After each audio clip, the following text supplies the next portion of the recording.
Ladies and gentlemen, welcome to Punk Rock Review, home of a bunch of opinionated crap you don't care about, also the home of a bunch of opinionated crap you don't care about. Wait a minute. No, give us money. Anyhow, moving straight into it today. Today we're going to be talking about a show that's been around for not all too long, but long enough for us to have watched it all, and then obviously gotten together and, did this little shitty endeavor. Yep.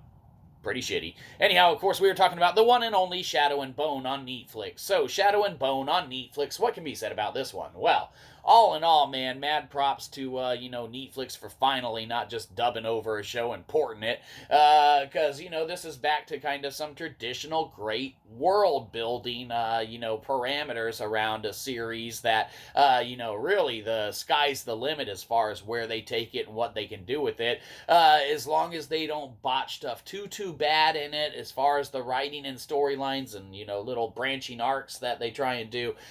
Really is some solid world building, man. A couple nuances here and there that are a little frustrating, such as the society itself split by a rift. Really not giving any spoilers away.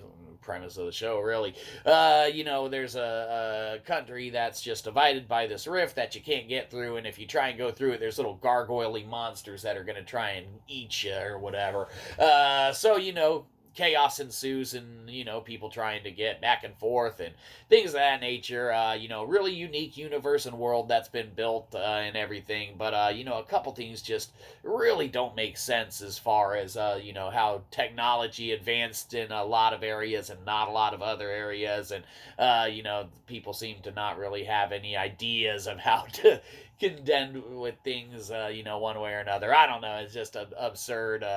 But there's kind of that magical kind of sorcery aspect to it. That a lot of folks may dig. It's not quite, as childish as Harry Potter, but it's not as grown up as more other stuff as.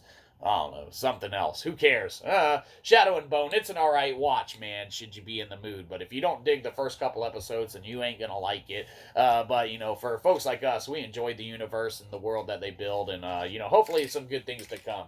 Couple shitty parts here and there, but, it is what it is. Anyhow, Shadow and Bone on neatflix, what can be said about you? Well, you get a good old-fashioned okay, because it's okay. So, watch it, don't watch it, we don't care. Do whatever you feel like. Mainly, you should feel like giving us money. So do that. Have a good one, you probably didn't. We'll catch you next time. Probably won't.